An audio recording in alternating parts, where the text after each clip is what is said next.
Meeting of the Human Resources, Finance, and Property Committee to order. First item is Pledge of Allegiance. Please rise. I pledge allegiance to the flag of the United States of America and to the republic for which it stands, one nation, under God, indivisible, with liberty and justice for all.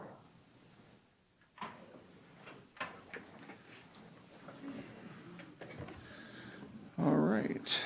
Public comments. Anybody wish to make a public comment?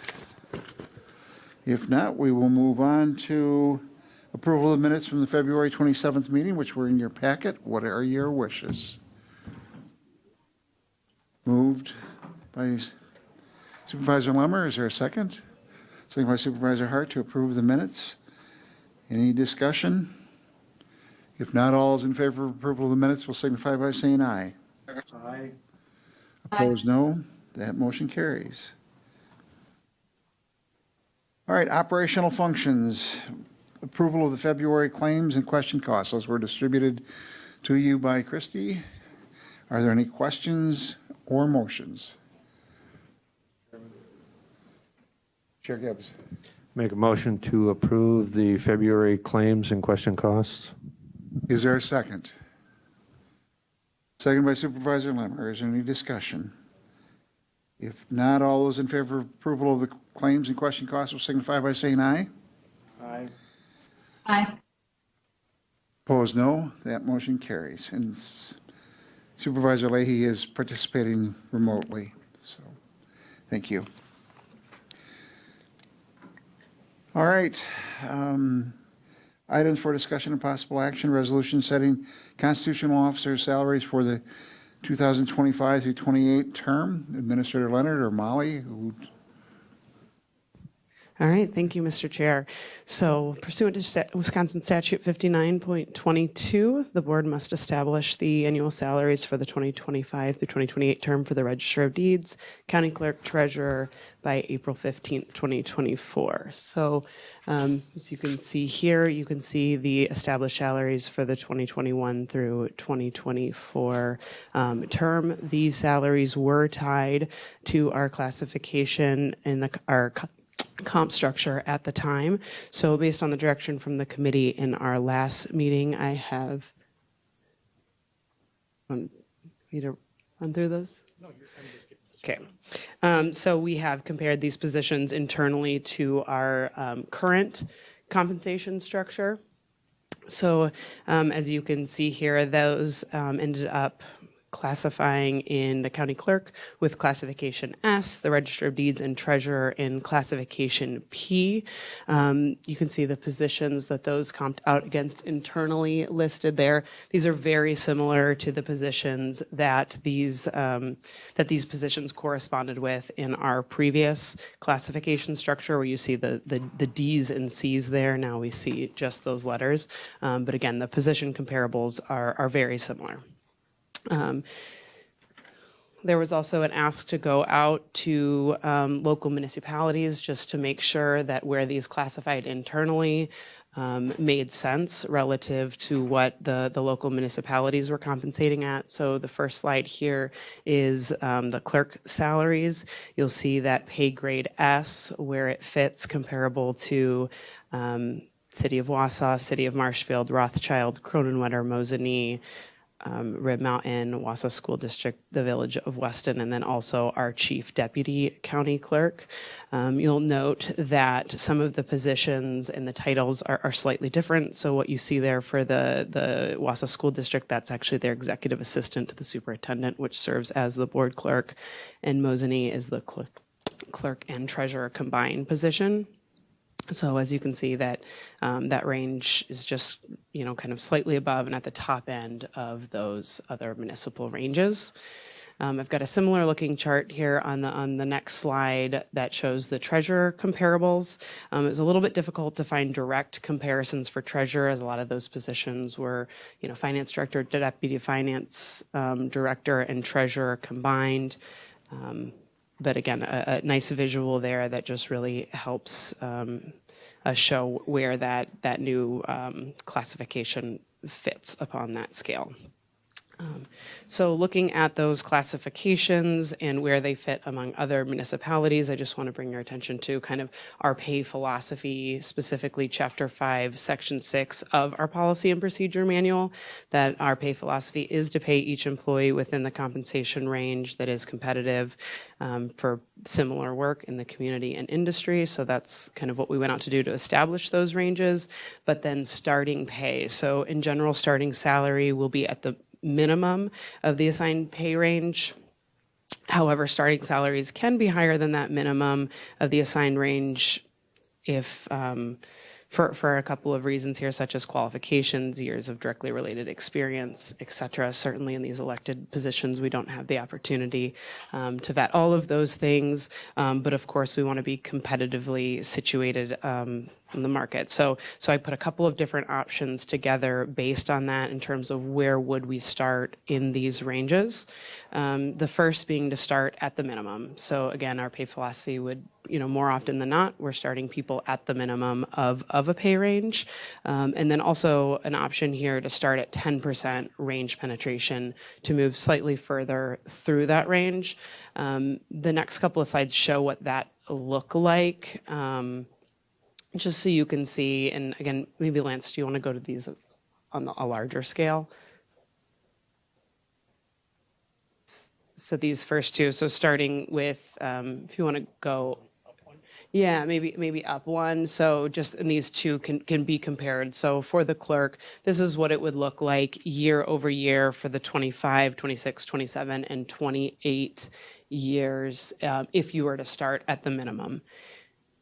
So you note that we are above some of the other municipalities, but you do see a little bit of compression there. So comparing that to, the next slide, which would be starting at that 10% range penetration, you get a little bit more separation. The same is true if you move forward to what this looks like for the treasurer. Again, you see some compression there with the deputy and some other municipalities.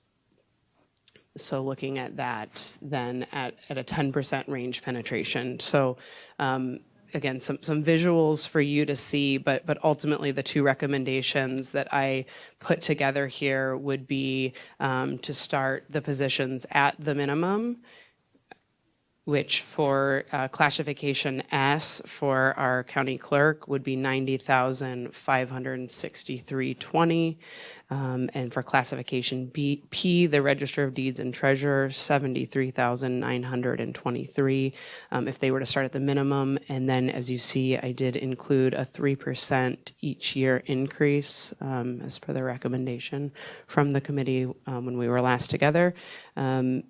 And then alternatively, starting at the 10% range penetration, still increasing that 3% year over year. Any questions? Are there any questions for Molly? So do you have you've put forth two proposals, 0 and the minimum and the 10%. Do you have a recommendation, or is that up to us to? That would be up to you. I could argue either. All right. Are there any questions? Connie? You may. If you, for the record, could just identify yourself for. Okay, I'm Connie Beiersdorf, the Marathon County Treasurer. I'm just in review of what was presented. I guess I'm looking at the fact that I don't see that the county treasurer was compared to other county treasurers. I see that there wasn't a real comparable internally to the county treasurer, just because we do a lot of statutory duties and plus additional duties some of our other counties do versus me. We are all, these elected positions, we all have the same amount of employees. All three of these positions are statute driven. We are one of the largest counties in Wisconsin with one less municipality than Dane County. And I'm just looking at, just as an average pay for an actual county treasurer, if you take the study comparable out to that, the average of the 2024 current wages is $85,000. So in putting the line of just the start of the 76,000, I don't feel as that is comparable and accurate for this position. We are elected by the people of Marathon County, and when I'm out in the public, this position is looked at as having education to do this position, because they do ask that, are you educated enough to do this? So I think that matters, and I just feel that to be equitable to these positions, I think the salaries should be set based on positions that are comparable statewide in other counties. For instance, like for my position, I do a lot of real property lister work as well. So that's all an added part of the treasurer besides the statutory duties. And I do realize that this was a comparison done based on what the committee suggested to be a blended approach. But I think that because there was no real comparable positions internally, that this should be considered outside to other counties.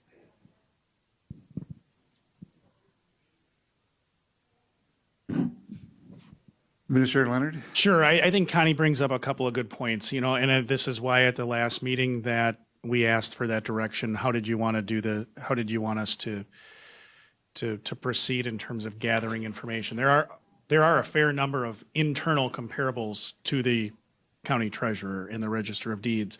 Those are on the slide that Molly shared before. We have various managers, and as Connie said, the departments are relatively similar in terms of size. Both the county clerk and the treasurer's office have 2 additional staff. The Register of Deeds has 3. So we do have those internal comparables, but the ultimate question is that you answered for us last time was whether you go out and we get, try to say, is it a population comparable? We go look at a population of 136,000, or do we take a number of municipalities in a county comparable as the basis, which Dane County is relatively similar in terms of the number of municipalities, but certainly not in terms of population. So there's all these various pieces for you to consider. And as Molly said, I think when we crunched them, we looked at it internally, irrespective of the individuals holding the positions, because that's really the way, that's all we're able to do. The class determination that was made is very consistent with the class determination that has been historically made by the Human Resources Department and Administration, and ultimately adopted by the board for a number of years. Quite honestly, I don't know how long it goes back, but it goes back. But again, that determination is for you. I do want to speak just a little bit to the question that Supervisor Robinson very pointedly asked. What is kind of the recommendation? We are putting 2 resolutions before you, and I want to make very clear the reason for that is because it'd be easy if we thought if there weren't any challenges with respect to the minimum. But I do think there are some challenges with respect to that minimum recommendation, and Molly laid them out very well in the slides and speaking with you today. There is some internal compression and some external compression if you start at the minimum. So a 10% movement through that scale, through the range pen to start, I think there's some merit to considering that. To put that in perspective for you, that is something that if you think about a department head that I would supervise, generally speaking, that's probably in the neighborhood of they've been hired at the minimum and they have 2 solid years of performance, achieving they're performing successfully or better. That would be where you'd probably be in that 10%-ish range penetration area. So just to put that in context of what that means. because that's that, if we think about a 3% increase, that's, first of all, 3% has been the highest we've gotten historically for a number of years. But it just puts you in context, hey, that's that kind of idea of what you'd be expecting. The other thing I did want to truly just be very clear is there is the 3% built in. Historically, Marathon County had a different approach where we would recommend that the board would adopt a resolution whereby it would allow for the elected officials to receive the overall increase allocation that was provided for by the board each year. There's some question as to whether or not that's permitted by statute. It's far more, I think Mike is here and he can use different language, but it just far more sound footing to proceed with a clear percentage increase. And then the last thing I wanted to just provide a little bit of extra additional context, and I know this committee, we talked about it last time, but I'll do the same thing at the full board. Absent a recommendation or adoption of any resolution, state law dictates that we utilize the last approved resolution for the salaries for these individuals. And that's what happened in 2020. So you have two recommendations before you, but of course, as you well know, this is entirely within your purview as to what to move forward. I'll just, I don't think there have been any, when we went and did the analysis, I want to make clear, it was consistent with the analysis we've done in the past. We didn't make substantial changes in terms of any of these recommendations. There have been, and I want to acknowledge some of the changes we have made operationally with respect to each of the departments. Kim's office now does do all of the standing committees, save environmental resources for, in terms of agendas and minutes and packet generation and working with departments to get those things in. Connie's office has taken on the treasurer's office as kind of the lead on our teller implementation. At the same time, we've kind of transitioned some of those duties. The real property lister position and the parcel mapper position have been transferred to the Conservation Planning and Zoning Department for supervision. Similarly, assessments, we moved a fair amount of that work down to the Conservation Planning and Zoning, but neither of those changes, when Molly did the analysis working through our system, changed the ultimate determination. There's still those internal comparables where the positions graded out. So just wanted to offer that. Happy again to answer any questions, but I did see Supervisor Baker had his hand up, Chair Robinson, if. Supervisor Baker.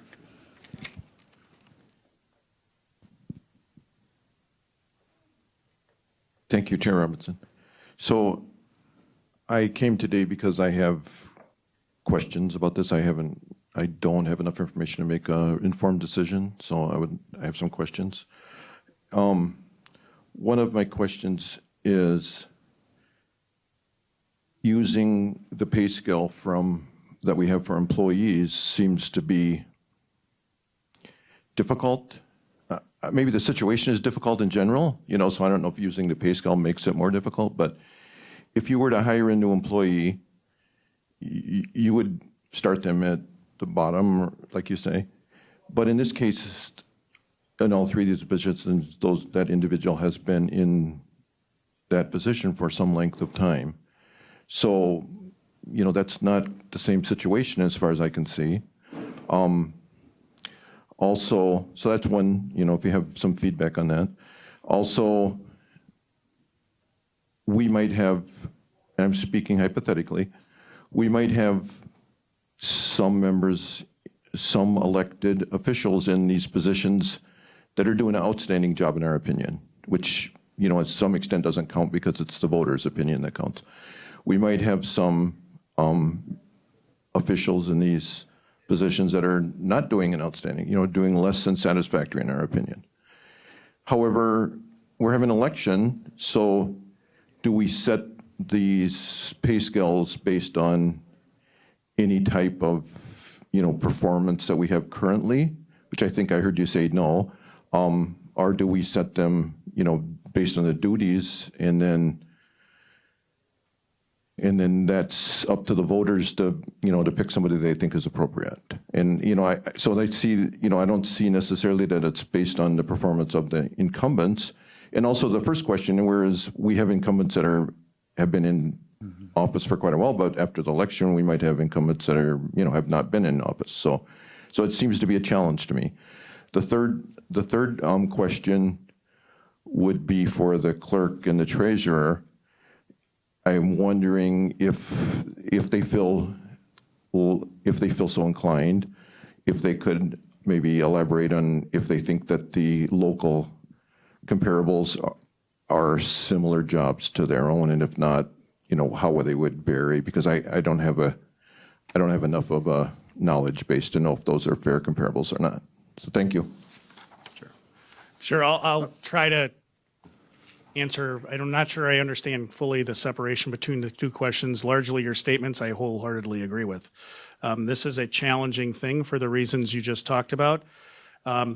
The way to progress through the pay scale and the salary setting, whatever salary setting you do, assumes that the individual is performing in an appropriate way to receive the 3%. There is no way to change that.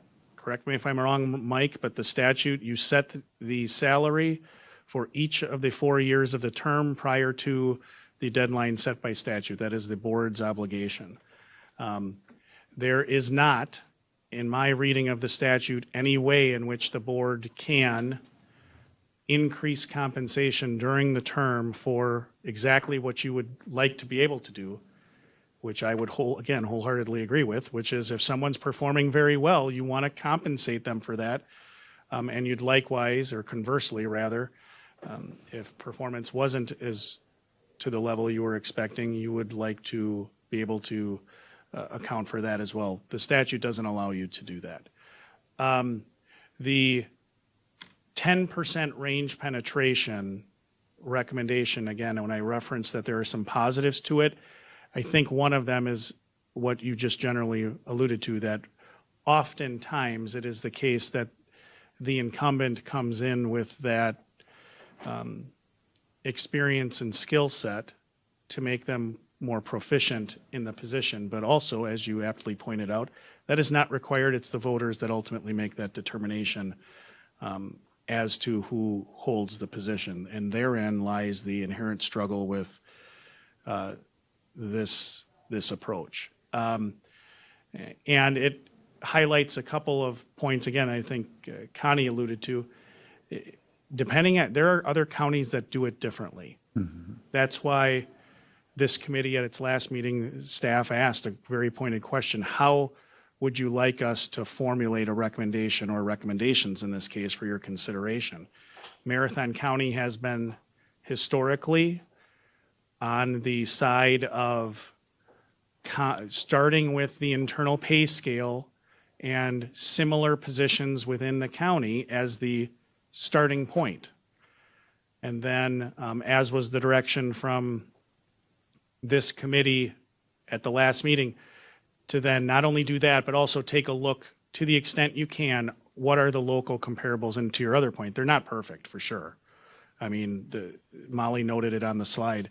There are a number of areas where it doesn't make sense. Most municipalities have that blended clerk-treasurer position, or it's a position, the treasurer's office is within finance, which is generally requiring certain levels of experience for positions. Likewise, with these, it's great that we have historically been able to achieve individuals running for office and being elected that have that experience, but that is not required. So that was the process. On the other hand, there are counties that comp these three positions to each other. They pay the exact same rate for all three. That has not been Marathon County's historical practice. And if you would, the numbers change significantly. So I hope that answers the question. I would just want to say, I met with each of the electeds to have this very conversation. It's not a personal, we didn't factor individual performance into this at all. It's not a personal reflection on any one of them. I have those conversations outside of this process for that very reason. It's about the position, and quite honestly, we did the work we think that the committee directed us to do. So, thank you. Supervisor Baker. So I have a follow-up before, if we want to let the clerk and treasurer share then. So I just want to make it clear that I was not advocating that we should set the pay scales based on the current incumbent's performance, simply that the nature of what's been laid out in the statutes doesn't really allow us to set them based on the performance of the incumbents. Thank you. Connie or Kim, do you want to address the second part of his question? Sure, I can go. With the treasurer's salaries, I disagree with comparing the county treasurer to a local treasurer, only because the fact that they only receipt once a month, just 1 month out of the year. So they do the tax rates, they set their levies, they all do that with me. Everything is done, giving them direction, and I balance and everything with them to do their tax bills. So comparing the county treasurer to these municipalities is not an accurate comparison to me. And I'm looking at this on the outside, not that I hold the position, but I don't feel that this is comparable.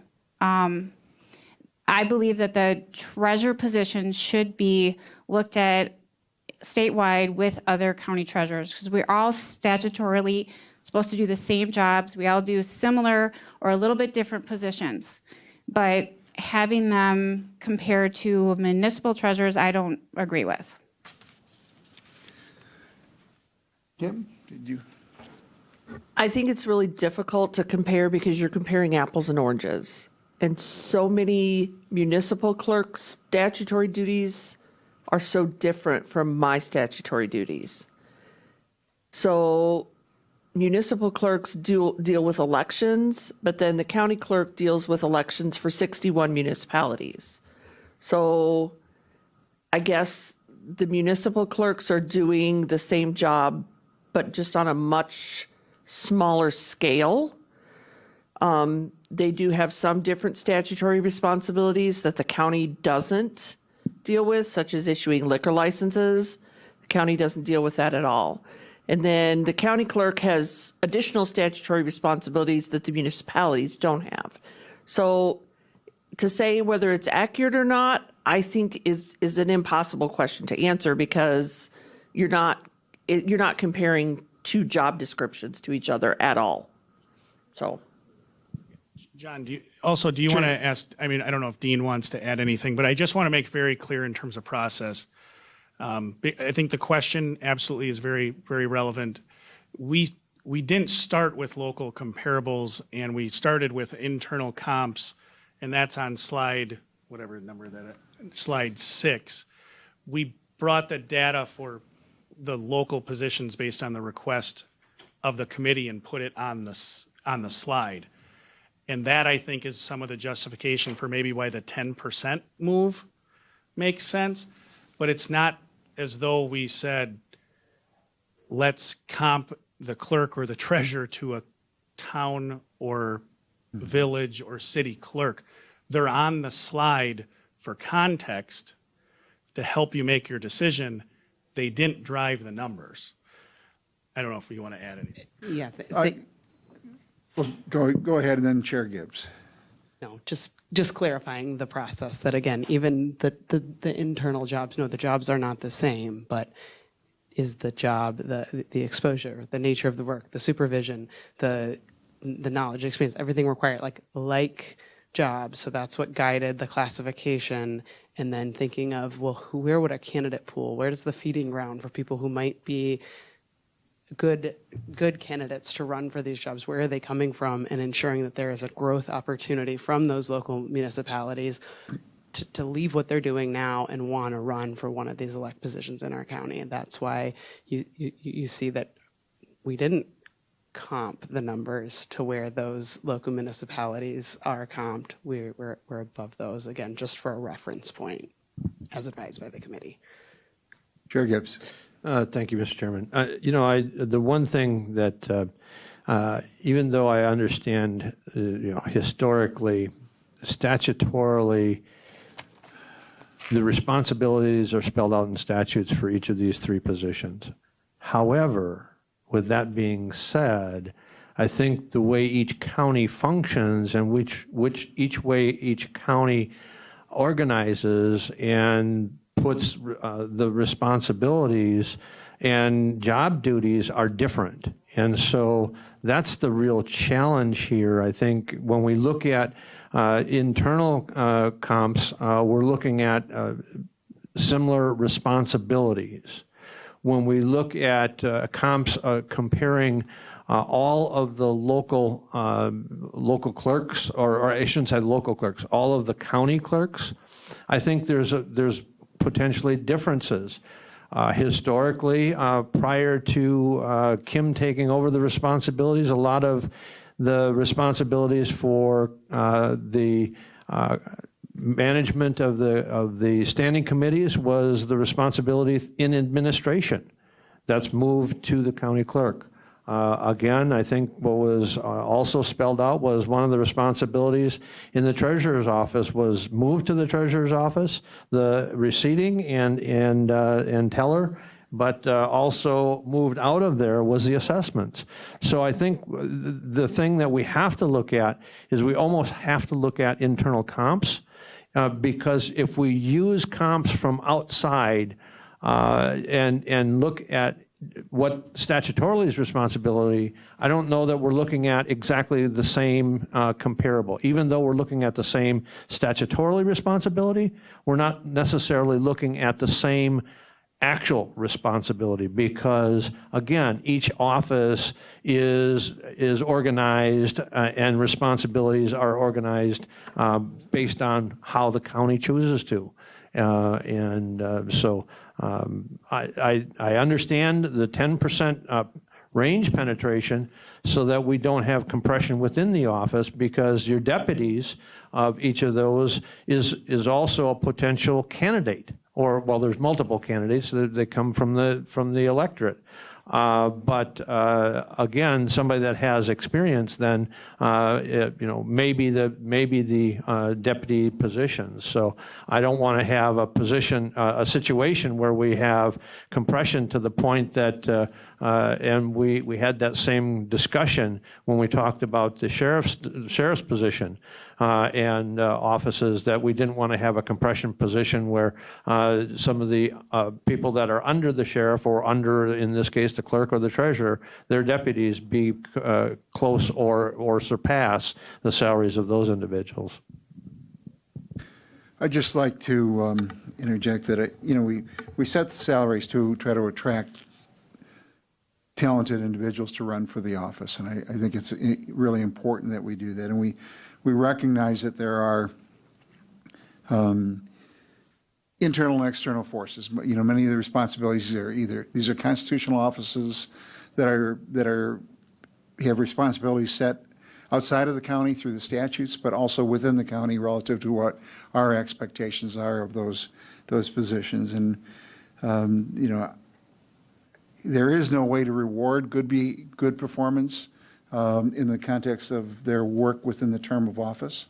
That's one of the consequences of running for office. Your salary is set and fixed when you run, and no matter how good or bad of a job you do, that's your salary, unless you are removed for cause by the county board or by the governor, depending upon your position. But I support the recommendation with the 10%. I think it allows us to move forward and attract the talent. I think, unfortunately, we didn't increase the salaries over the last 4 years when there were a lot of inflationary pressures on others, and others did receive raises. I think this is a step to try to correct that. It doesn't totally compensate for it, but I think it sets it also with the internal comparisons.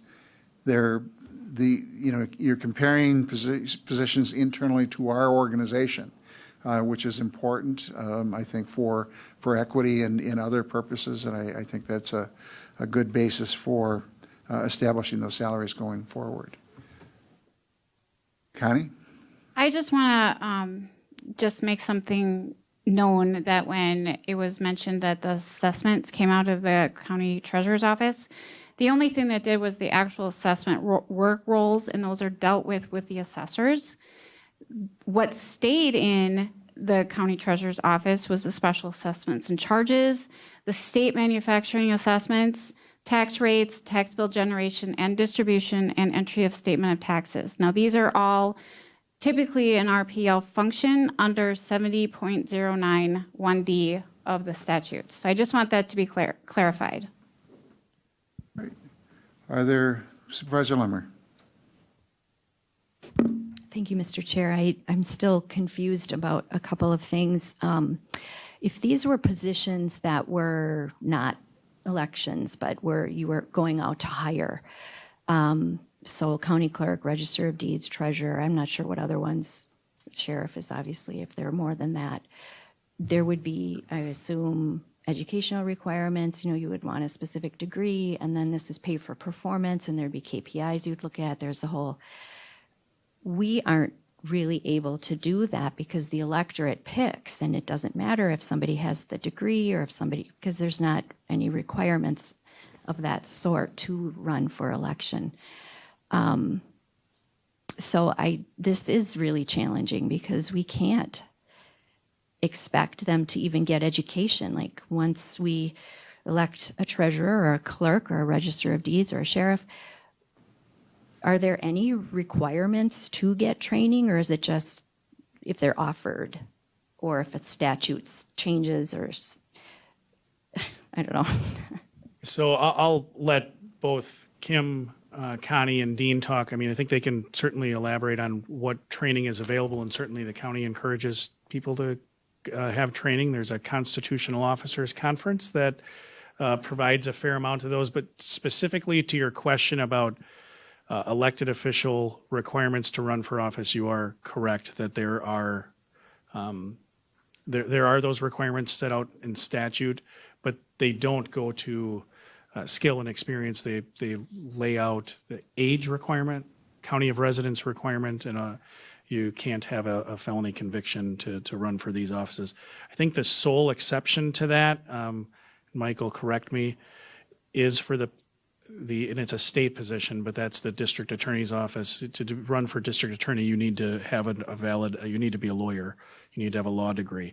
There is not a requirement for, as you referenced, the sheriff's office. Many people think there's a requirement that you need to be a sworn law enforcement officer. That is not the case by statute.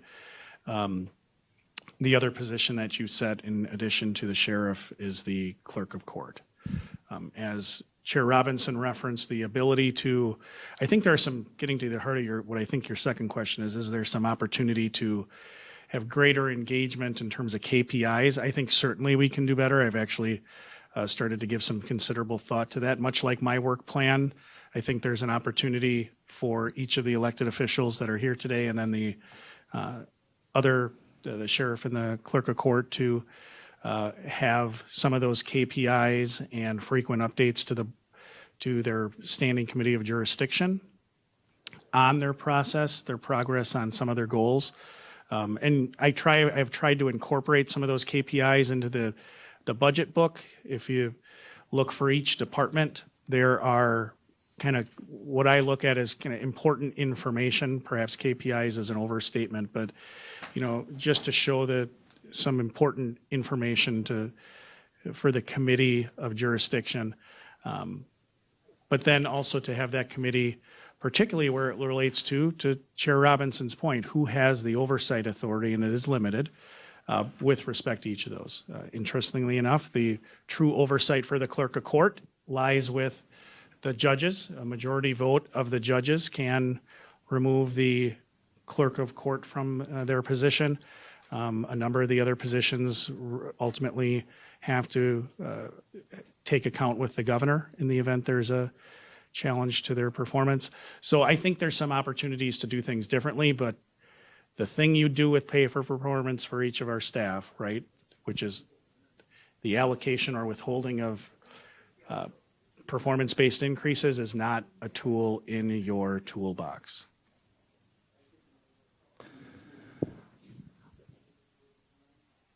Connie?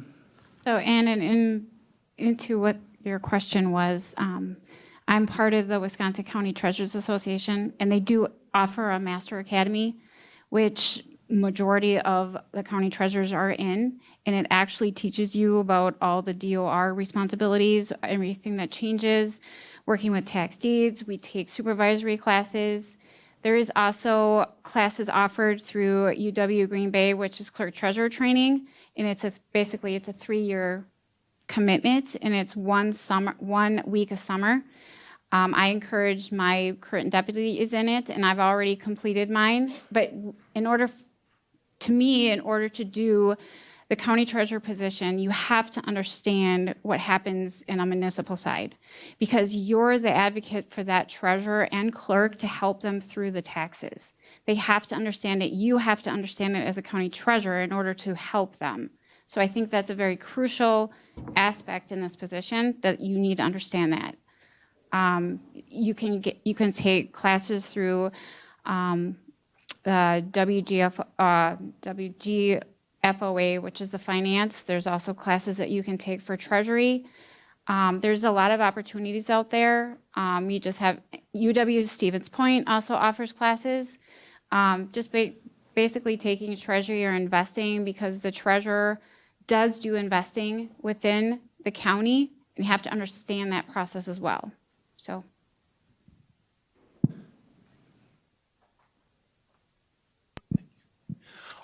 I just wanted to say that obviously you're not going to find a good comparable for a register of deeds out in the anywhere in the county, and so that's why I think it would be important to compare this position, the register of deeds, to other counties of comparable population, keeping in mind that something like Washington County, which is very close in population to Marathon County, is a good comparable. But layer on top of that the fact that Marathon County by area is considerably larger, so there's more going on from a recording standpoint. The education piece that Connie was talking about, my association as well, the Wisconsin Register of Deeds Association, does offer educational opportunities at their conferences. Some of them are get you credits toward a certified public manager. So there are educational opportunities, and we take advantage of those. And also just meeting at these conferences and the different speakers we have. We have people from the Department of Revenue, the State Vital Records Office, all very good information that we incorporate into our practices. And as Commissioner Gibbs was saying, yes, we're driven by statute, but people interpret statute in different ways. You got 72 counties and 72 different ways of doing things. So that's all I have. Thanks. Eric?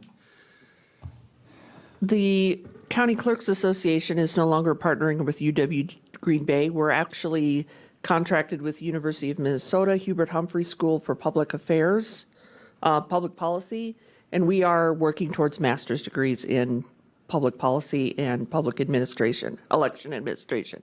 Excuse me. So we do have significant training throughout the year. We meet as an association 5 or 6 times.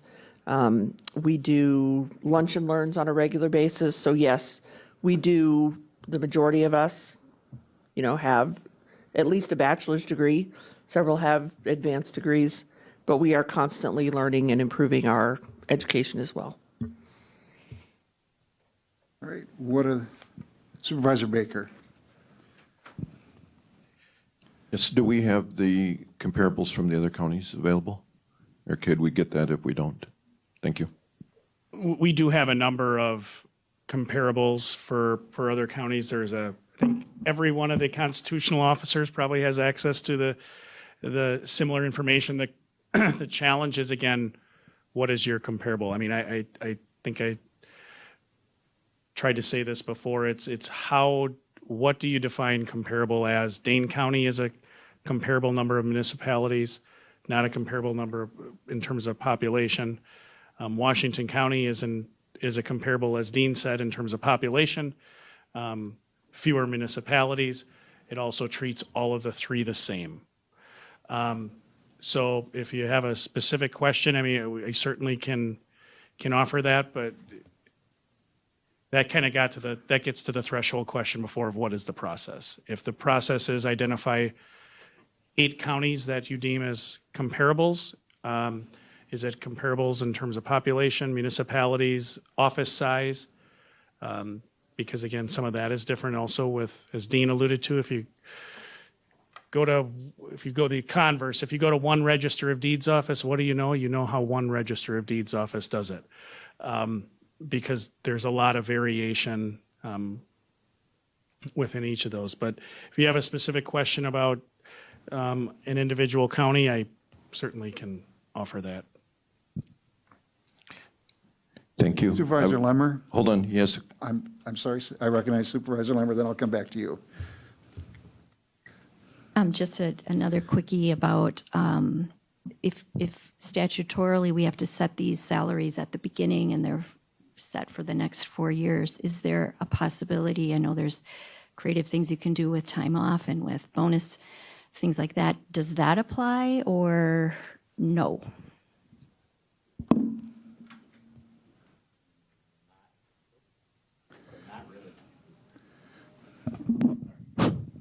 Thanks. It's a good question. I think the answer is probably no. The statute is pretty clear that you can't make any adjustments once you've set the numbers before the term, that 4-year term starts.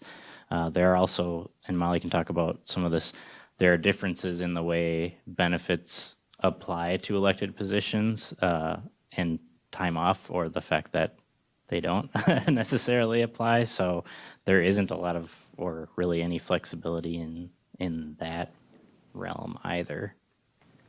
Supervisor Baker? Sorry, I didn't mean to go out of order. I thought I was responding to Lance's question. So the answer to your question is what I would like to see, if it's available without too much work, is a list of the 3 positions for all the 72 counties. Thank you. We can do that. So if you could provide that. I just want to clarify that not all of the salaries have been determined for all 72 counties. So we can get you what's available, but certainly not a comprehensive list of what's been established for the future term. So again, we need to set these before nomination papers are taken out. So we basically have to do that this month with the county board. Chair Gibbs. Yeah, I was just going to say, every county is, is unique, but every county has the same statutory responsibility of setting the salaries prior to the potential elected official office seekers taking out nomination papers, which is April 15th. So in some cases, some counties wait till their very last meeting to set that, and some, in this case, our last full board meeting is in March, and so that's why we're looking to try to have a recommendation to the full board. Again, when we talked about, the challenge that I have with an approach of utilizing all 72 counties, there is such a huge difference between a forest county up there with a population of 29,000 and Marathon County at 139,000 and a Milwaukee County with the number of population that it has. So I struggle understanding, if we're going to try to pick out counties to do a comparable to, then I think we need to do a comparable when we're trying to compare like counties. And but I still look at, we're trying to identify the role, the responsibility in comparison to the job that other jobs inside the county. I don't see, what I don't see is I don't see clerks from Forest County going and moving and applying for the clerk position in Dane County. So that's one of the things I think we need to take into consideration when we're trying to set salaries. We're trying to do it from an internal equity and an external equity. But again, I look at the approach that we've utilized in comps. I know that clearly there isn't a ideal comp. But the roles and responsibilities are similar to the comps that we've used internally. Supervisor Hart. Thank you. I think this is a question, but I think I already know the answer. These positions haven't had a raise since 2016, is that correct? I believe it's 2017, but correct. So generally, these positions haven't seen a raise in 8 or so years, or at least by the end of this term. I think they got the lump sums for in the 16 through 20, but what they didn't get, so historically, as I alluded to, we did that lump sum approach that, if the county board allocated 2% for pay for performance, the elected officials would get 2%. But that was a 2% lump sum. Their base remained the same. And then when the board didn't pass a resolution in 2020, they have received that base without the lump sum during the period of 20 through 24. And I think the point of that is it's been a very long time since these positions have seen an increase in that base pay, while everyone else's wages have gone up significantly in that time. And this kind of pulls into why I'm more advocating for comparing locally, because these positions aren't really, as Chair Gibbs alluded to, no one's moving counties to run for these positions because that's not really a viable option here. And what I don't want to see is people I'm looking at the pool of applicants essentially, and we don't want people in the community to have to take a pay cut in order to seek these offices, which is why I'd be an advocate for increasing these by what's needed. Thank you. What are any other questions from the committee? Otherwise, what are your wishes? What are your wishes? Chair Gibbs? Okay, I will make a motion to support, and I want to get the exact.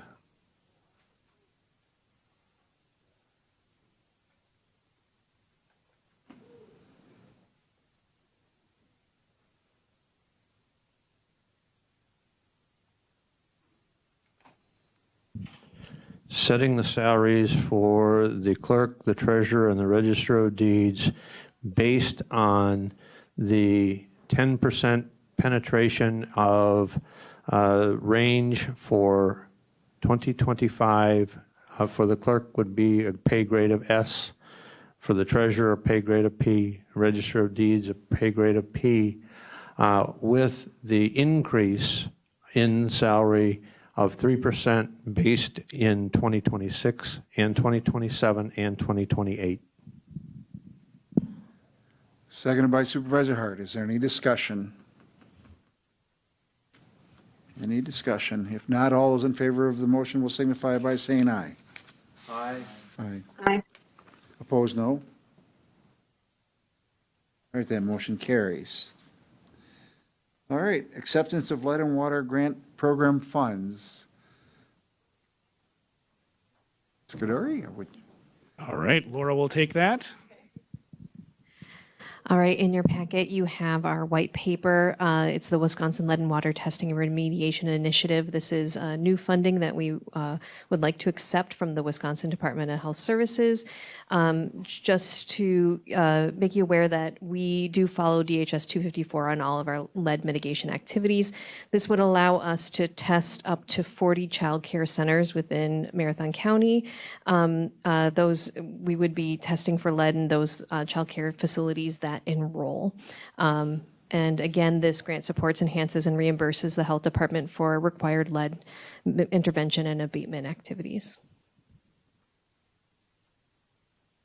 All right, are there any questions? This is a requirement of those facilities, is it not? So we're basically giving them some relief through the grant, or the grant provides some relief to those facilities. Yes, and it's also really good for, we want to make sure that kids, lead is very dangerous for developing minds. No amount of lead in the human body is a good amount of lead. So we want to make sure that we are capturing and mitigating that before it gets to our kids at their most, especially in daycares. So are there any questions? What are your wishes? Supervisor Hart? I'll move to approve. Moved by Supervisor Hart. Was that a second by Supervisor Lemmer? Any discussion? If not, all those in favor will signify by saying aye. Aye. Aye. Opposed, no. That motion carries unanimously. Acceptance of the Nicotine Prevention Alliance of Central Wisconsin Nicotine Delivery Grant Program funds. Thank you, You're Chair. on a roll. I'm on a roll. In your packet, you have the Nicotine Prevention Alliance Central Wisconsin Electronic Nicotine Delivery Grant. So in 2023, in March, we sought approval from the Marathon County Board to approve about $29,675 to be the fiscal agent of this Nicotine Prevention Alliance. It's a tri-county prevention alliance between Marathon, Wood, and Portage counties, and it used funds that became available through JUUL, and that when I say JUUL, I mean JUUL. So just to be clear, and JUUL is a vaping company, and they had settlement funds because it was found that they were targeting ads towards youth. And so what we're looking for here is that there is additional funds that are available through that settlement. What we would like to do is accept those additional funds. It's the additional funds is $63,079 per contract year, and the contract is for a calendar year 2024 through calendar year 2025. And we would use that for vaping mitigation programming that is targeted towards youth within our communities. Are there any questions? Supervisor Lemmer. I'm sure we talked about this at the Department of Health or Board of Health meeting, but is this just for high school, or will this also be targeted towards our middle schoolers who are using vape pens a lot? That's a really good question. I think that it's targeted towards high schools, but I can double check to see if there's any middle schools on the list. I would just like to advocate for that because that's where it's probably starting and would be the most impactful. And then thank you for writing both of these grants because they are extremely needed. All right. Any other questions? Not, what are your wishes? Supervisor Lemmer? I would move to accept the grant for that. Is there a tobacco. second? Seconded by Chair Gibbs. Any discussion? If not, all those in favor of acceptance of the grant will signify by saying aye. Aye. Aye. Opposed, no. That motion carries. Budget transfer budget request to accept the DNR water surface grant funds in the amount of $99,760 for the aerator and monitoring at Big O Plain. Okay, so Conservation Planning and Zoning actually has 4 budget amendments, the next 4 in the packet. I'll speak at a high level about them, and then Kirsty can give you more, my county conservationist, Kirsty Heidenreich, can give you more detail on all 4 as well. This first one, though, is for the aerators. As the supervisors might recall, when you approved the environmental impact funds for the aerators last year, you did direct us to also seek funding from the Department of Natural Resources to help offset those costs. So we did go forward with the surface water grant. We were actually told that they didn't think we stood a good chance of getting it, but my staff did such a wonderful job with the proposal, and they worked with the health department and parks also to add some additional ideas into the grant to make it more competitive, and we were able to secure the full amount we were looking for in the amount of $99,760. The other three grants, two of them, so the Nature Conservancy and the Good Idea Mini Grant, typically we do receive funds from the Department of Agriculture to help supplement conservation practices in our watersheds, and those funds came in a little shy this year, so we did seek additional funding from the Nature Conservancy and this Good Idea Mini Grant to help offset so that we could continue with supplementing conservation practices in our watersheds. The grant for the nutrient management in the amount of $1,350 is actually something that comes as part of our DATCAP funding for nutrient management planning. They have additional funds set aside for specific initiatives to help farmers implement nutrient management practices, and it honestly just is given to us without requesting it. If we're part of receiving nutrient management planning funds, they sometimes have initiative funds that they also hand over to the counties to implement practices. And Kirsty, would you like to add any more detail? Should I go through them individually? Okay, sure. I'll add just a couple more details because Lori did do a great job describing the grants. I will say on the Wisconsin DNR Surface Water Grant, and there are slides in your packet. I don't know if we're able to get them on the screen or not in case there are people joining us online. But this specific grant we were especially excited about because this year was the most competitive year that the DNR has ever seen for the surface water lake grants in Wisconsin. There were over $9 million in requests, and they only had $6 million to give out. So we were also told that the majority of the groups that did request funds for this, they were just not able to receive the full funds. So we were shocked that not only did we get this grant, but we received the funds in full for what we were asking. So I think that just really says a lot about some of what we're trying to do through this initiative. Some of the items in our grant are actually pulled directly from a plan that was created about a decade ago called Strategies for Reducing Fish Kills in the Big Old Plain Reservoir. I know some of you are familiar with that. It was a beautifully written plan by about 20 different partners, but unfortunately there just weren't any resources that were tied to that plan as well. And so this smaller grant, we're hoping will kind of be jump-starting some of those goals and timeframes within that plan. So things such as developing a manure advisory system specifically for the Big Old Plain watershed. So we know that when there is going to be kind of a large-scale runoff event, maybe a spring melt-off or a big rain, we know that if we contact these farmers directly, that we may be able to have an impact on how much of that manure reaches our surface waters.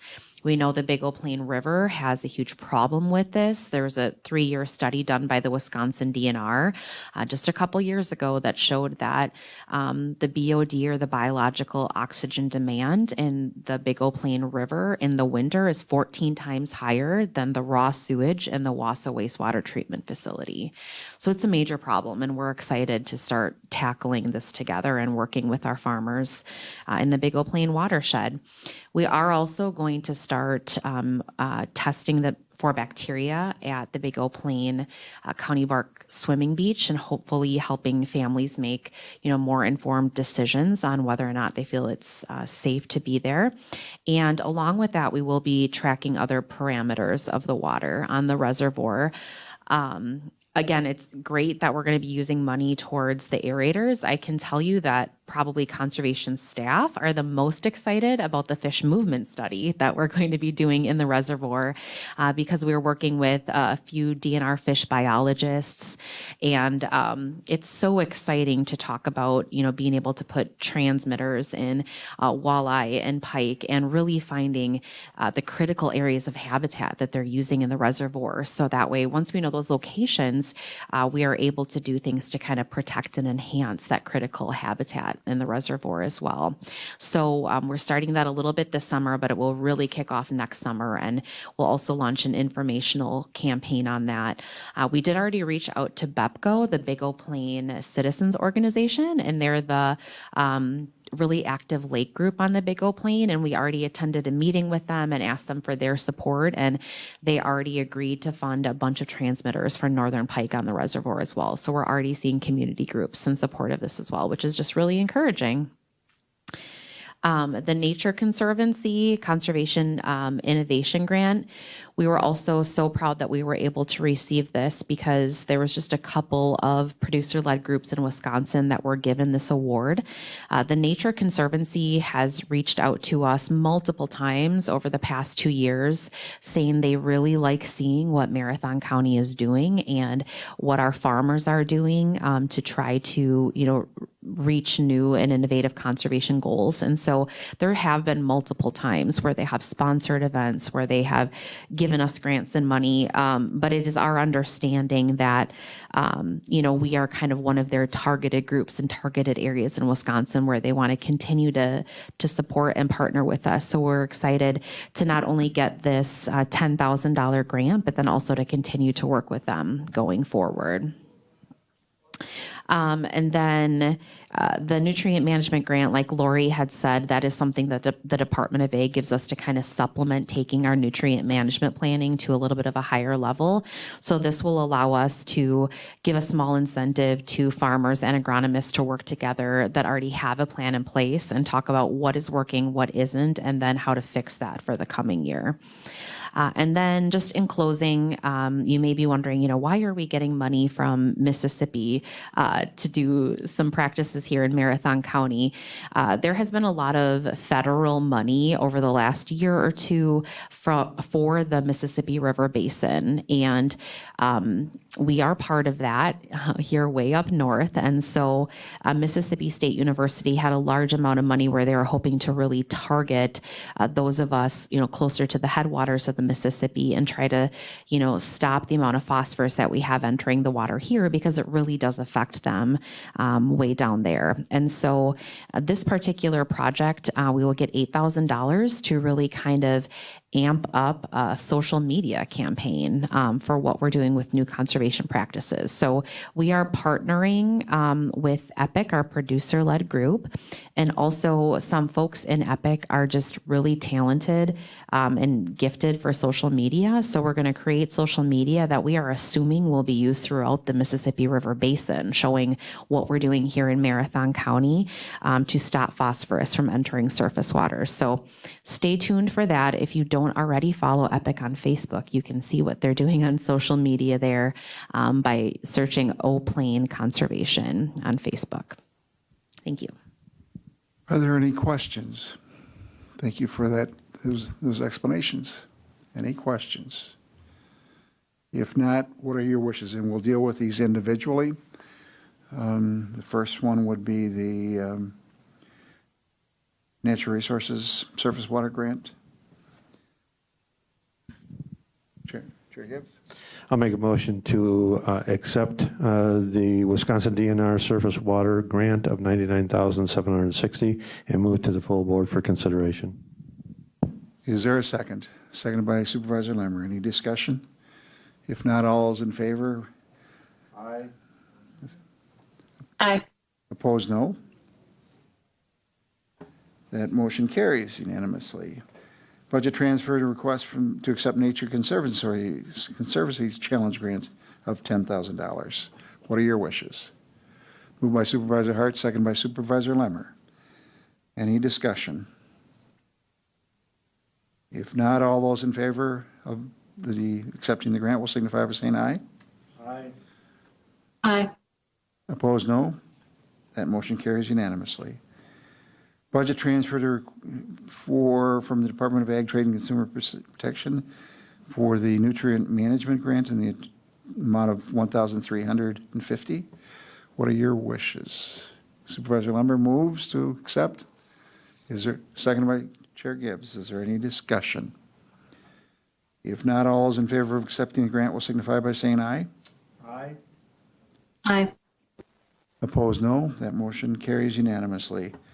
And finally, to accept the Good Idea mini grant in the amount of $8,000. What are your wishes? Moved by Supervisor Hart, seconded by Supervisor Lemmer. Any discussion? If not, all those in favor of accepting that grant will signify by saying aye. Aye. Opposed, no. That motion carries. Thank you. Budget transfer in the amount of $125,000 for the replacement of the box culvert for County Trunk U. Jim Griesbach was not here today, but this came up. Do you want to take it? It came up at infrastructure last month. We had budgeted money in, we had $100,000 in the budget. They found additional problems and they need to address it this year. So the request is to transfer $125,000 for the purposes of replacing the box culvert on County Trunk U. And there was a background memo in the packet. Are there any, Administrator Leonard? No, nothing to add. It was considered by infrastructure, as Chair Robinson referenced, a fair amount of discussion, and it was recommended for approval, which pursuant to your rules comes to this committee before going to the full board. Any questions? If not, what are your wishes? Moved by Chair Gibbs to approve the budget transfer in the amount of $125,000 for the replacement of the box culvert for County Trunk U. Is there a second? Seconded by Supervisor Lemmer. Any discussion? If not, all those in favor of the budget transfer will signify by saying aye. Aye. Opposed, no. That motion carries unanimously. Consideration of an amendment to Section 1.51, Parent 7, Marathon County Ordinance for Conduit Bonding. Administrator Leonard. Thank you, Mr. Chair. And in your packet, I believe it's on page 58, begins on page 58 of 59. I have a document which has the current version of your conduit financing ordinance, which is section 1.51 sub 7. And then a section that I labeled draft for discussion and feedback. And let me be very upfront with that. That's what it is. It's a draft at the executive committee. The board members were discussing how it is that the county should consider these requests for financing that have been coming. And I think I certainly feel as though my sense is that we've received more of these in a short period of time than we've ever gotten before. We had the bug tussle financing agreement that was a couple of years ago.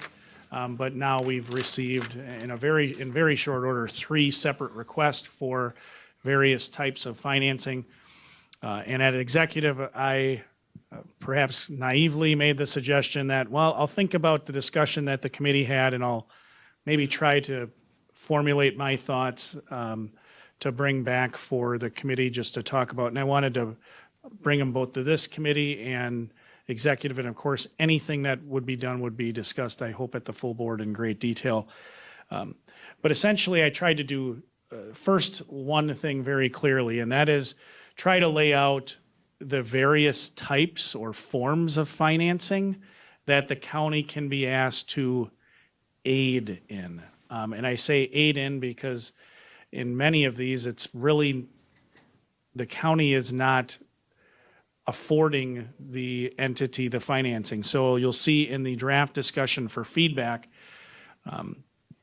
I referenced that the county may, in the second sentence, may sponsor conduit financing for those activities as permitted by law, including requests for A, industrial development revenue bonding under section 661103 of the Wisconsin statutes or its successor. Those are 2 of the 3 requests you've recently received. It was the one that was debated at the full board for the project at the Vandergeest farm. And it was recently a request received and discussed at the Extension Education Economic Development Committee for a proposed project at the Miltram farm. So that's A. B is requests for consent for financing to be procured through the Public Finance Authority.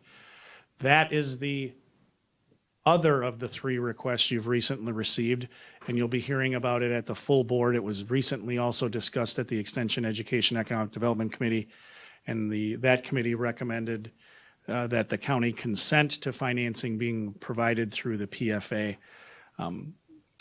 But that's the second type of request. And the third is requests for conduit financing under the county's general obligation debt capacity. I tried to be general there to essentially cover what it is that the county did with the Bug Tussle project. So first, because in conversations I've had with a number of board members, it wasn't overly clear. In your previous version, your existing version of the ordinance, it kind of lumps all of those together. So I thought it might be helpful to separate, at least by reference, what those things are. The other thing I tried to consider, and again, this is probably the area that, this is the area I hope you have the most discussion about. How is it that we should evaluate, that the board really should evaluate the requests that come before it? And I tried to consider what was the most efficient means, because as we've seen with the discussion on the conduit financing request for the manure digester projects, they can impact quite a number of committees. So those requests have come through not only the Extension Education Economic Development Committee, they've been discussed by this committee. They've also been discussed, I know there's a third committee, but it's escaping me right now what it was. What was it? Yeah, Extension Education Economic Development, this committee, and ERC, I'm sorry. So there are multiple committees, and that's just for these projects that, again, you've received three, they're very similar. But then you have a project like the Bug Tussle request or an infrastructure request that went to HR Finance, it went to infrastructure. It also perhaps implicates public safety. So I gave some thought to, well, how would we handle that? Absent just a number of essentially committee of the whole meetings, for lack of a better term, of the board, which I thought could be problematic just in terms of scheduling and perhaps expertise. I gave some thought to what might be a good mechanism. And you have a mechanism in your rules, not specifically for this, and that is a task force. So I tried to lay out, if you look further down on page, again, the bottom of 58 and onto 59, it talks about the creation of a task force by the county board to review those requests and make recommendations, not only of whether or not you should afford financing, but also what conditions, if any, you would put in place relative to that financing. So, and again, this is my idea. Please feel free to completely disavow it and give it no weight whatsoever if you think it should get no weight.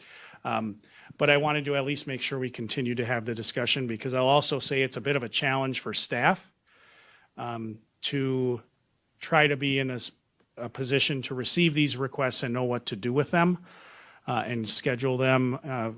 Working with the chair of the board, I think there's a little bit of, on both of our parts, it feels like each time is the first time, and perhaps we should have a rule. So I tried to do that through the creation of that task force of 5 members with a representative from, I think, every project pursuant to at least the statutes, or even PFA has a requirement that you would like to see some economic development. So that's why I included a member from the Extension Education Economic Development Committee or its successor, and then a representative from each of the 2 other standing committees that the chairperson finds to be most interested in the project given its nature. So again, depending on the specific type of project, you'd have those 2 additional members. And then I also thought it was a good idea to borrow some of the thought process that the board used when it created the metallic mining committee, that you try to include the supervisor representing the jurisdiction in which the project is proposed. So you have a total of 4 elected officials from the board. But then also and again, please feel free to completely change this or take a different approach. I thought it might be helpful to have a representative from the Greater Chamber of Commerce, the Greater Wausau Region Chamber of Commerce, given the economic development aspect of the work of the chamber. I haven't talked to the chamber president or CEO about that, so if you think it's a good idea, I'll be happy to do that, or I can direct him to watch the recording of this meeting. But that was kind of the general thought process. I won't belabor the points with respect to the duties and responsibilities. I tried to be, just get enough on paper for you to react to and also to have executive react to. And if you want us to do more work on it, we certainly can do that. If you want us to stop, we certainly can do that too. But it was just to continue that conversation because I don't see these requests entirely going away. I have to believe we're not going to continue at this pace. We're in the span of 3.5 or 4 months, you've received 3 requests. I don't see that continuing, but I did speak with Attorney Andy Phillips today, who serves as counsel for PFA, to get some additional information from him and have some conversations. I'll report back if anything fruitful comes from those, but I do know other counties are receiving these requests as well, specifically for the digester projects. So I do have a couple of questions relative to administration. So we've got the renewable natural gas requests that are coming in throughout the county. I think there are 3 in 3 different locations. So would you have, based on this, 3 separate task forces to try to accommodate the supervisor of local jurisdiction? That's how I drafted it, but again, I made it up. So could we, I think, could we give some thought to, if we're looking at the broader policy, I think it makes sense to try to get one person in the affected area, and by, in which the project is proposed to be located. If you got multiple projects that you're going through at the same time, bug tussle, you couldn't put, I think it served 20 different, hypothetically 20 different towns. So I think in an area affected by the project or projects, I think it would make sense to have one task force for all of those to develop consistent policies and parameters. So if we could somehow word that, so a supervisor in a affected by it, not the supervisor, might be as simple as that. Changing that to A. And then the second question is relative to cost of the county borne by the requester. That is not, did I miss it in there? But I think we wanted to. Can you say that again? I think we want to make sure that any and all costs the county bears relative to the request for the financing is paid for by the requester. Direct and indirect costs. Chair Gibbs. The thing that strikes me, I think there's, even though we've got 3 projects that are potentially very similar in the request for the Vandergeest project, the request for the Mill-Trim project, and the last request that we just had discussed at EEDC, that's looking for funding through PFA exclusively. I think there's a distinct, there is a distinct difference. I don't know that we have any leverage in the PFA requests as opposed to the Vandergeest potential negotiation effect. Meaning, so I think there's a difference as to do we, even though the projects are similar, because the funding request, even though the county does get the opportunity to weigh in on the PFA requests for funding, we're not asked to do the bonding through us as opposed to the other 2 projects. And so that's, I think we need to make that distinction because I think there's a different level of engagement that the county board needs to be involved in. If I can offer, I had that thought, Mr. Chair, which is why I went away from, I initially was considering drafting something for you to look at that looked at creating a single task force. But ultimately, or even a committee or subcommittee, but ultimately went the route of the as-needed task force because there are those differences. And I raised that in my conversation with Attorney Phillips this morning. You know, what is the ability to essentially condition, if any, the financing afforded through PFA, and how do the various statutory and municipal authorities interplay together? Because you may have, and let's just talk, a lot of these are infrastructure projects, so you're talking, let's just say a digester. How is the interplay or the consideration of the board different in a project that has, it falls under county zoning for the infrastructure going in versus occurring in a municipality not subject to county zoning or not subject to any zoning, as well as whether or not the project is for financing afforded through PFA or, kind of on the other end of the spectrum, you have a project where the county is actually impacting, it's pledging its full faith and credit to the project. So I had that, even if you get 3 projects, like the 3 projects that are ultimately going to come before the board at some point, the full board at some point, the one that's coming this week, which is for PFA, is a certain type of digester. It's the above ground variety versus, and they went through the CUP, the conditional use permit process, I believe. Yeah. So they received a CUP. And how is that different than perhaps a project, again, happening in an unincorporated area that's not subject to county zoning or a municipality that doesn't have zoning? So that I had a whole different draft that I was nearly complete with, and then I had that same thought process about even similar projects are actually potentially quite different, and certainly the different types of financing are truly fundamentally different. Go ahead, Kurt. Yeah, so I think what you're ultimately saying is, the task force possibly is the right approach, because then we can draft the charter specific to each of the specific project requests. And so the criteria for one may be different from the criteria from another, depending on what is being requested from the county. Very well put, succinctly put. I went many more sentences than you did, but yes.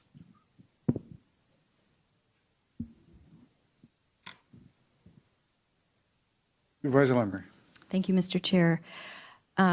Couple of things, and I apologize because I tend to be pretty holistic when I'm looking at this. And when I look at the amount of money we're erase that word, you take it all the way out, that we're looking at $100 million in 3 digester projects. So that could be a conservation thing. It may not be. I'm glad to see the membership would have standing committee, hopefully representation. If this is another digester, it would be the conservation group, because I think we do need to be looking at what are our goals. I just asked for a copy of the Land and Water Management Guide that was adopted or accepted in 2021, and there was a meeting that was supposed to happen between conservation and the EED committee. Well, not conservation, ERC and the EED committee. It hasn't happened yet. I think it's still on the table. I don't know that there's been an update on that. But I think it's important for us to think about our overall goals. What is the most viable and environmentally superior farming strategy? And do these digesters complement that? I think we need all of the information, not necessarily just a sales pitch that's one-sided. Because we are looking at a digester project we just talked about last week, whatever, where there's 2 jobs. I'm not clear if those jobs are permanent here for Marathon County or if they're a statewide job and they're remote.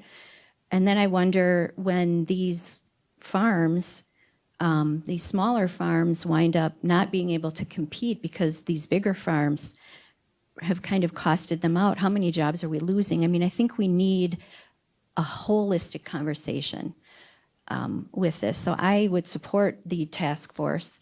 There is a word in here that's you shall appoint a task force.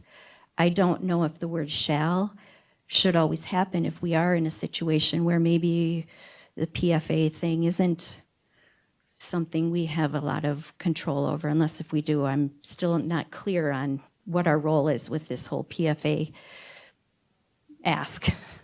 So I don't know if the question about what is the PFA ask, I actually I sent an email to Kim during the meeting. I had that conversation with Andy Phillips because I do think there's there's an opportunity for us to enhance our understanding of what PFA does, how it operates, and what role the county has.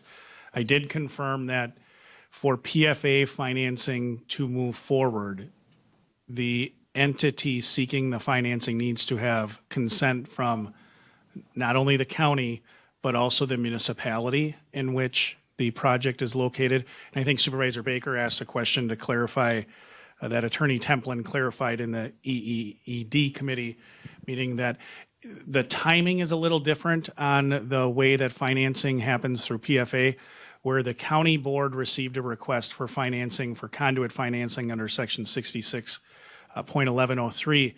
The county weighs in at the initial resolution level. So you adopt that initial resolution. The entity can seek the initial resolution from PFA without going through the county. But before the final authorizing resolution is adopted, that's where the statutes require that consent from the county and the municipality in which the project is located. And I think you're right with respect to, again, I went round and round on what I thought you might be thinking. And some of the projects, to your point, the difference between PFA, as Chair Gibbs alluded to, is what can you really condition that financing upon. At the same time, I know there are perhaps individuals that would say, hey, this is not a role for local government to engage in this financing, just let them get private financing. And certainly that's a strategy you can take or a policy decision you can take. I think to your broader point about there are these perhaps, if we're just talking about digesters, and we're not, but for any given project, there may be specific considerations where it might be advantageous beyond a financial advantageous perspective, but advantageous for whether it's environmental or if it's economic development for broadband expansion, where the county does say, you know what, we do want to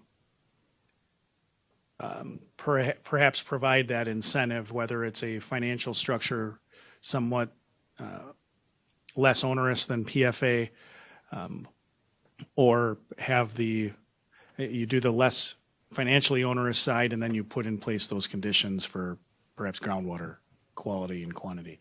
So I'm not sure that what I gave you is good, but it was the least bad way I could come up with dealing with it for now, which is you want to have a mechanism in place where each project is considered on its individual merits based on the nature of financing being sought and the nature of the project, but at the same time, perhaps a bit more efficient than multiple full board meetings of education and education on a specific project. So that was kind of, again, the guiding principles, but and it was based largely, again, on the conversation that you've all had at your various committees.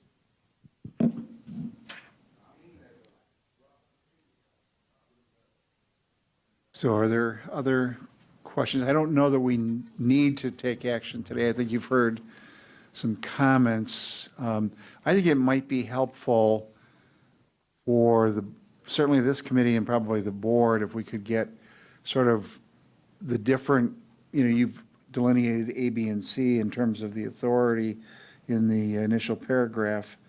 Maybe if you could go through in those, what role would the county have in those from a chart perspective, so we have a better understanding when it goes to PFA, what's our role, yes or no, and Sure. And Kim just confirmed for me she can put some additional PFA documents that I just received this afternoon from Andy Phillips in the packet. So I think that'll be helpful for that side, but I'll work on a chart. I think that's good.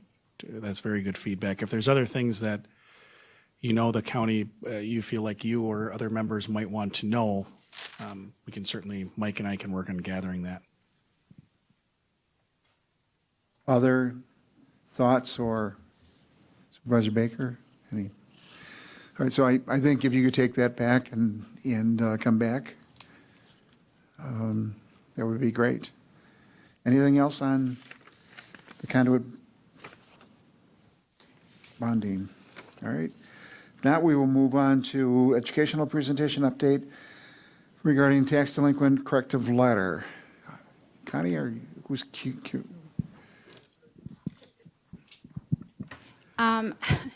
So letters were sent out on March 1st, indicating to residents if Marathon County did not receive their first installments, or if there's a discrepancy in their receipting process. Because the purpose of this letter is to notify residents if there is discrepancies in our system not known during settlement. So when I process the final settlement with the municipalities, I don't necessarily see everything that happens during the receipting process, because municipal treasurers are receipting for the first installments.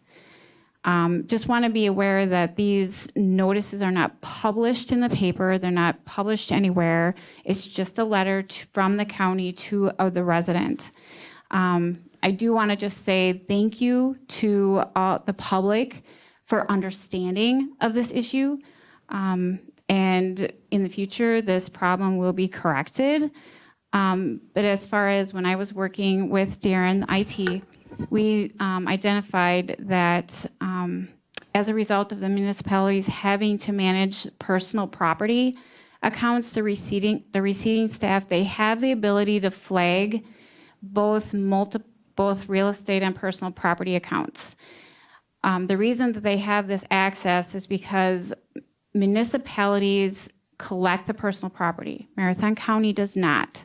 So they have the option to flag delinquency or not delinquency, because they're lucky enough to even receive the funds. So these funds don't come towards the county, only real estate does. And unfortunately, the way that Ascent works is that they get both functions. There is no logic built into why they have the mark all delinquent button, so that's what happened. So they have to mark a single parcel or multiple. And we've identified that it happened during the receipting process, because once the county is open to receipt, we don't even have that option as multiple parcels to mark delinquent. And what initially happened is the system read it as the parcels got marked delinquent if you made the first installment and not a full payment. This has never happened before, so we're trying to identify clearly what happened. But we did run into a situation. Did you want to talk about the previous notice? Chair Robinson, Chair Gibbs, committee members, Darren White, been with CCITC for about 10 years. Thank you. As Connie alluded to, I may have misspoke there once. I believe with the previous treasurer that we had to have this happen again where multiple parcels were marked delinquent. This was caught prior to sending out any sort of public notice. Unfortunately, this impacted the public. In working with the previous treasurer when Audrey was here, as a result of this, we put together a very professional-looking reminder letter and an audit process as part of the delinquency notice. with all the changes in staff, this unfortunately looks like it was not transferred. These documents didn't make it into the packet that you have for review, but there's an example of this document. It clearly shows a parcel owner if they've made a previous payment on the reminder letter. It clearly indicates if you've made a payment, please disregard. So it certainly would have softened the blow. I can't say it would have eliminated it. I think we look at, with the elimination of personal property in the state of Wisconsin, that we can severely restrict who has access to mark parcels delinquent to the treasurer's office internal to Marathon County here. I don't suspect that I know you don't want to hear the word probably suspect, but I do believe that we have the prevention in place. It's just was a knowledge transfer issue that didn't occur between the staff. Any questions? If not, thank you. So are there any questions? I also want it to be noted that once the county treasurer's office was notified by a resident, we immediately contacted the IT department and identified the parcels that were affected that shouldn't have been notified, and the delinquency was already removed. So it wasn't even access online anymore, it's just retracting the letters. And we did talk to several residents, and they were very understanding. In my office, we do appreciate that understanding. Mr. Chair, can I just set a little context? So just kind of backing out to the high level so the tax collection process is a collaborative one between other municipalities, cities, towns, villages, and the county. And as all of you know, as taxpayers, you can pay either in full or in installments. So our process is when we ultimately receive, through that collaborative process, verification of payment. Just think of yourself as in one bucket. And individuals that don't pay are in a different bucket. The individuals that don't pay the amount owed, the standard process is a letter is sent. It's not a letter that goes anywhere beyond the property owner. It's not something that is like a tax certificate, for example, that is published in the paper as required. But a letter is sent out saying to the landowner, essentially, we have not received, the county has not received your full payment, and you are therefore delinquent, and penalties are going to be assessed through the process that Connie and Darren alluded to within the software. And I don't think it necessarily matters in terms of the underlying kind of functionality or reason. Ultimately, we sent letters to property owners that had complied with the statutory requirement to pay their necessary first installment. They received one of these letters, as was indicated, that said, hey, you're delinquent.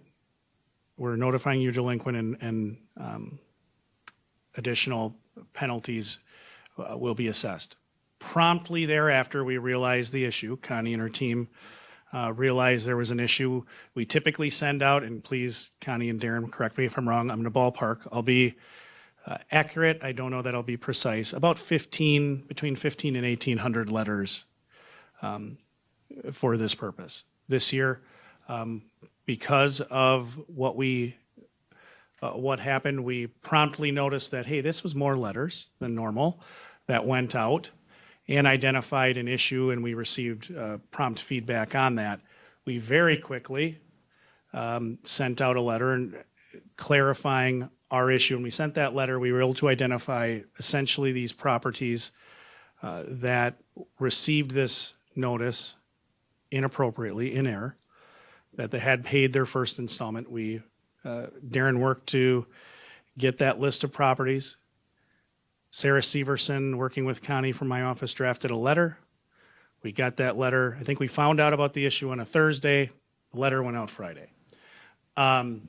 So we notified those individuals, informing them of the error, that additional penalties were not assessed, tried to allay any, as Darren alluded to, any fears people might have about ancillary consequences, assuring them that that's not the case, and apologizing for the error. Those letters went out promptly. Connie and her team also received a great many phone calls, as you can imagine, from the public, and dealt with those appropriately. In speaking with Chair Robinson, it was just thought that this is something we should put on the agenda. All the individuals that it impacted already know about it, either through a direct phone call with the treasurer's office or through that letter, or both. So just in full transparency, Connie and myself thought it was, in speaking with Chair Robinson, a good idea to put this on the agenda. But that's that high-level context of what Connie and Darren were referencing. And I do think, one of the things we've already talked about as a team is what can we put in place to kind of mitigate that issue, ensuring that local treasurers not only fully understand the various functionality aspects of Ascent, the land record system, but also then if there's some functionality that is not necessary but only perhaps detrimental, can we have Ascent neutralize that potential? Can we also, as Darren just alluded to, have perhaps some additional language within that letter? But please rest assured that our team is going to work on doing that. Chair Gibbs and then Connie. Thank you, Mr. Chairman. Well, being fortunate enough to live in the town of Castle, and the town of Castle happens to be one of the townships that received those letters, I also received one of the letters notifying me that I was tax delinquent on my property.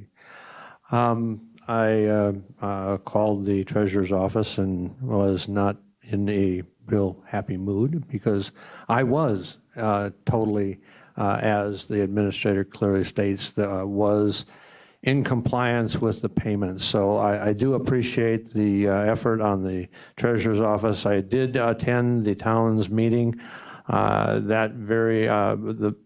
this past Monday, and the town personnel were somewhat not pleased. But they were pleased at least to receive the communications that they did receive, that the letter explaining that this was an error. But I guess to the last point that the administrator made, I just want to ensure that we're putting in place the safeguards so that this does not happen again. I know it happened in 2 townships in the county, and that there was, I understand, in excess of 500 additional notifications sent out. In some cases, some people took some actions, some people took other actions. I just want to ensure that we're responsive to the taxpayers and that we're putting in place the safeguards that it doesn't happen again. Connie, did you? Yeah, it was an error, and we did correct it. And I just want to say again, I appreciate the feedback from the community. That's the purpose of the letter.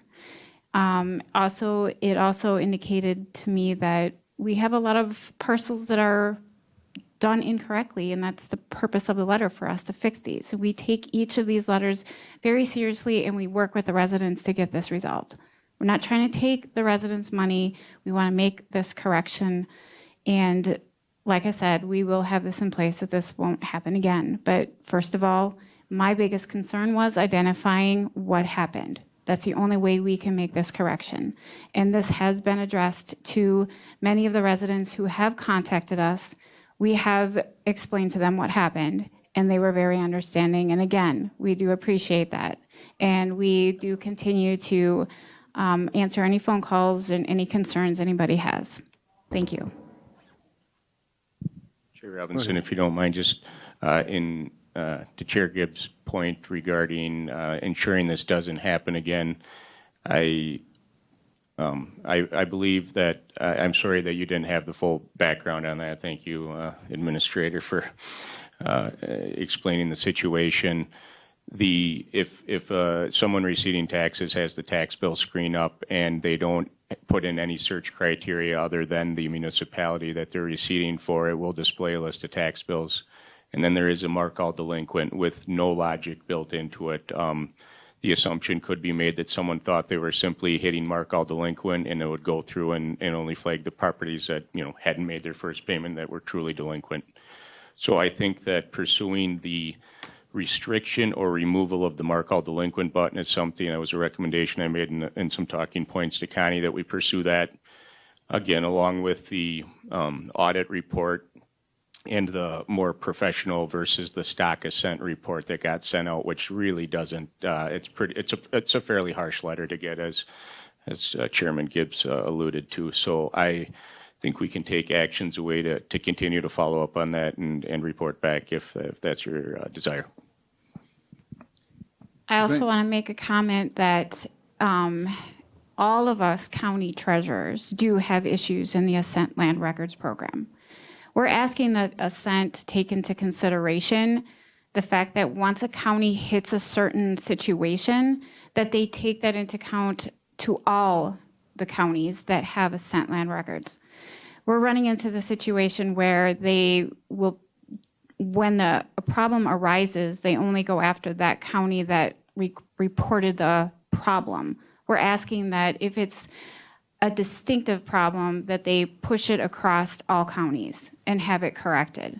So we are still very adamant with Ascent, and we do have frequent meetings and conversations with them that this is what we're looking for corrections. When we see things that need to be changed, we address them, and we're still waiting on a lot of things that could be corrected and supported with all the counties. Okay, again, it's brought for an educational purpose, and I appreciate the quick and prompt response to the situation, and hopefully we can put those safeguards in place relative to the future. And thank you all. Any other questions, comments? All right, thank you. We have one more committee meeting with this committee on the 28th. I think we have a number of things we're trying to wrap up. So is there anything specific that you would like to see us discuss at that meeting on the 28th? Understanding that whatever recommendations are made will go to the new board. We still have our fund balance policy. We've got some HR issues that we'll be talking through. We've got follow-up on a number of other issues. All right. If not, that meeting is again on March 28th at 3. Next item is adjournment. Moved by Chair Gibbs. Is there a second? Seconded by Supervisor Hart. All those in favor signify by saying aye. Aye. Opposed, no. That motion carries. We are adjourned.